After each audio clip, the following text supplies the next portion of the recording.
बहुत से लोगों ने कमेंट्स में मेरे से ये पूछा कि डॉक्टर साहब ये बताइए कि डायबिटीज में ये मोटापा क्यों ज्यादा होता है। क्या मोटापे की वजह से डायबिटीज होती है या डायबिटीज की वजह से मोटापा होता है। बहुत से लोगों ने ये भी पूछा कि डॉक्टर साहब हम बहुत पतले हो गए हैं डायबिटीज की वजह से, हमारा हाइट 6 फुट है और हमारा वजन 50 किलो ही रह गया है, हम क्या करें कि हमारा वजन जो है वो नॉर्मल हो जाए।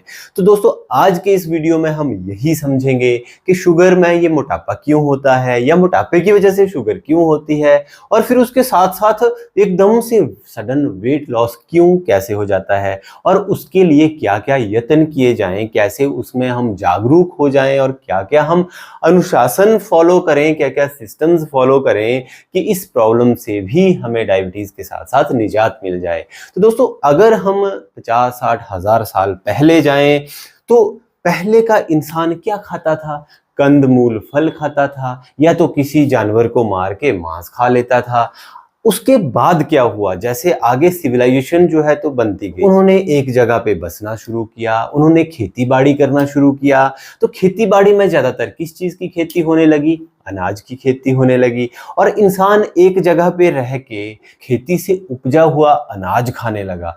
अनाज से हमें कार्बोहाइड्रेट्स मिलते हैं, कार्बोहाइड्रेट से शुगर बनती है और शुगर से हमें एकदम एनर्जी महसूस होती है, तुरंत शक्तिदायक कोई नहीं ऐसा ग्लूकोज जैसा। परंतु जैसे जैसे वो सभ्यता आगे और एडवांस होती गई, इंडस्ट्रियलाइजेशन आता गया, तो उस अनाज को भी और रिफाइंड करने लग गए हम लोग और उसको प्रोसेस करने लग पड़े। उस एक गेहूं से फिर हम लोग मैदा भी निकालने लग पड़े, हम लोग उससे सीरा निकालने लग पड़े, और जो उसकी बाहर की खली थी, चोकर थी, उसको हटाने लग पड़े। वैसे ही और अनाजों में भी करने लग पड़े और उनको खाने लगे। तो शुगर की प्रेवलेंस, मोटापे की प्रेवलेंस और बढ़ने लगी। और जब शुरू में आदि मानव जब कंदमूल फल और नॉनवेज ही खाता था, मोटा होता ही नहीं था, उल्टा वो बहुत फिट होता था। तो फिर जैसे जैसे ये सिविलाइजेशन एडवांस होती गई तो अनाज बीच में ज्यादा आता गया, कार्बोहाइड्रेट्स जो है खाने में ज्यादा आते गए, और जैसे और एडवांस जो है टाइम होता गया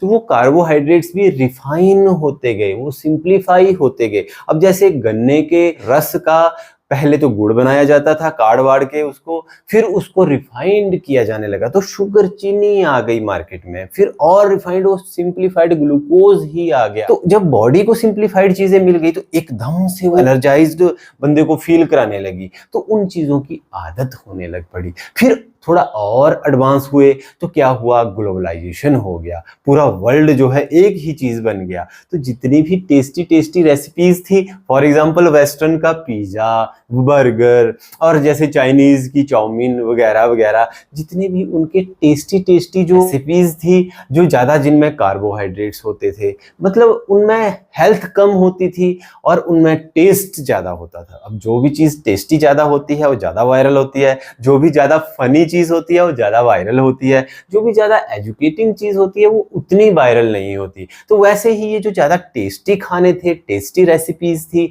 ये ज्यादा एक कंट्री से दूसरी कंट्रीज में वायरल होने लगी और ज्यादा अपने खान पान में आने लगी। ऐसे ऐसे हम इंसानों ने फ्यूल ईटिंग से जॉय ईटिंग की तरफ इवोल्यूशन किया, विकास किया, और ये कैलोरीज बढ़ती ही गई, और ये कैलोरीज, कार्बोहाइड्रेट्स एम्प्टी आने लगी, जिनको हम नेक्ड कार्बोहाइड्रेट्स भी बोलते हैं। ये नंगे कार्बोहाइड्रेट्स होते हैं, इनमें कोई विटामिन्स मिनरल्स नहीं होते हैं। अगर फ्रूट्स और वेजिटेबल्स के साथ जो कार्ब्स आते हैं वो पूरे फुल पैकेज होते हैं, उनके साथ विटामिन्स मिनरल्स होती हैं। बहरहाल हम ये बात नहीं करेंगे। अब चलते हैं कि हमने अपने लाइफस्टाइल में कैसे कैसे विकास किया। तो आदि मानव तो सुबह उठ के चलना शुरू करता था और रात को सोने तक जब उसको नींद लग जाती थी तब तक वो बिल्कुल मोबाइल रहता था। उसको शिकार के पीछे भागना पड़ता था, हंटिंग करनी पड़ती थी, उसको कंदमूल खोद के निकालने पड़ते थे, फल उसको तोड़ तोड़ के ऊपर चढ़ चढ़ के खुद उतारने पड़ते थे।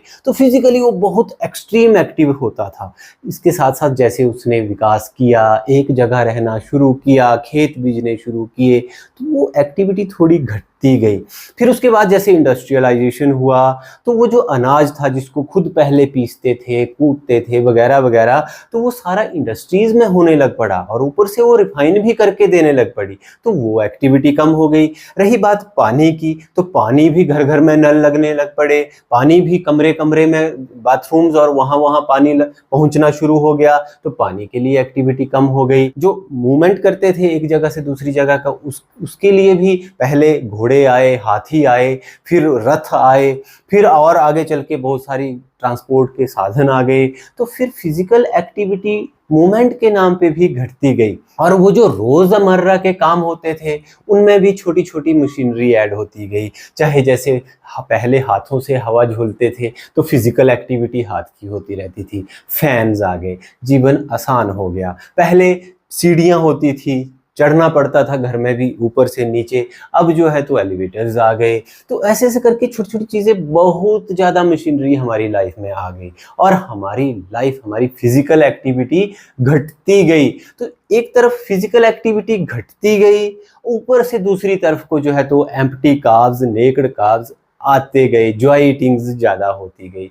तो इससे दुनिया भर की बीमारियां, जो इंट्रिंसिक जो डिजीजेज होती हैं, जो हमारे अंदर से बीमारियां होती हैं, एक होती है एक्सट्रिंसिक जो बाहर से कीटाणु हमला करते हैं, वो बीमारियां कम होती गई। बहुत सारा मेडिसिन ने तरक्की करी। पहले के लोग तो बहुत ज़्यादा मारे जाते थे कीटाणुओं की वजह से, बाहर से कीटाणु आक्रमण कर देते थे, एक छोटे से दस्त से भी पहले के लोग मारे जाते थे।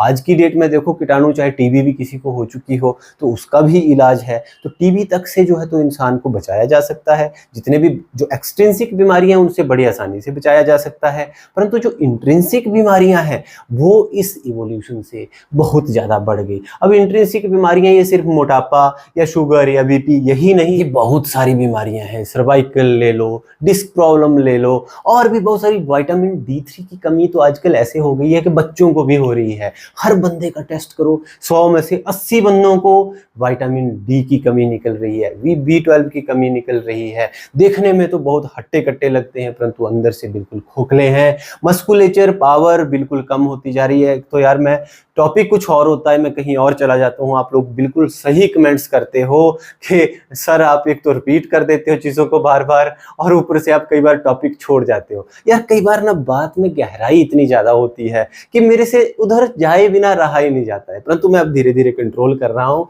मैं RCI करने वाला बंदा हूँ, रिचुअलिस्टिक कंटिन्यूअस इंप्रूवमेंट करने में मैं विश्वास रखता हूँ। तो आप लोग चिंता ना करिए, मैं धीरे धीरे अपने आप में सुधार लाता जाऊँगा और टॉपिक पे ज़्यादा स्टिक रहा करूँगा। तो आज हम बात कर रहे हैं कि कैसे मोटापा और शुगर का संबंध है। तो देखिए, ये सारा संबंध जो है इसका, तो डाइट और एक्सरसाइज ना होने से ही है। अगर हम इस आज की डेट के लाइफस्टाइल का पूरा मजा लेना चाहते हैं, अपने खान पान का भी पूरा मजा लेना चाहते हैं, तो छोटे छोटे हमें फिल्टर्स लगाने होंगे। अगर हमने अपना मोटापा कम करना है तो हमें चीज़ों को समझना पड़ेगा। कुछ लोग ये भी कमेंट्स करते हैं, आज सुबह ही मैं कमेंट पढ़ रहा था तो बोले अगर इतना झमेला खाने में करना पड़ेगा तो इससे तो बेहतर है खाएं ही ना। मैंने बोला यार, बंदे ने बात बहुत मोटी बोली है परंतु सच्ची है।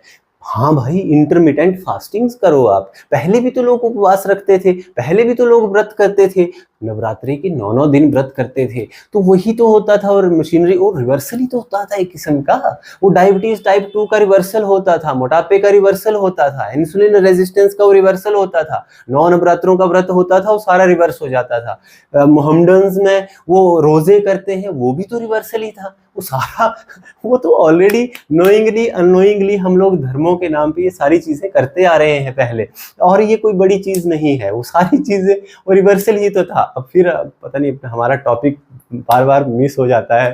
तो चलो फिलहाल बात करते हैं कि कैसे इसके मोटापे को कम किया जाए।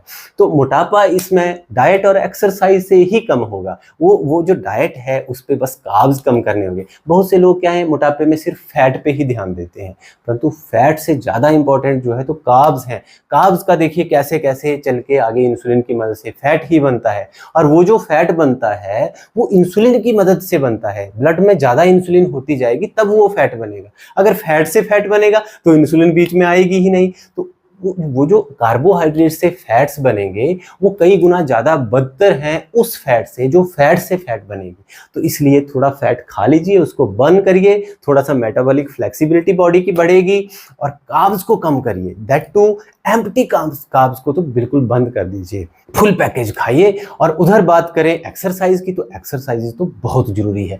और अब बात करें अगर कि पतले आदमी को कैसे मोटा किया जाए डायबिटीज में, तो जैसे जैसे मैंने बताया कि पहले डायग्नोसिस होना जरूरी है कि टाइप 1 है, टाइप 2 है, इंसुलिन कितनी कर कम है, खाना खाने के बाद इंसुलिन चेक करवाओ।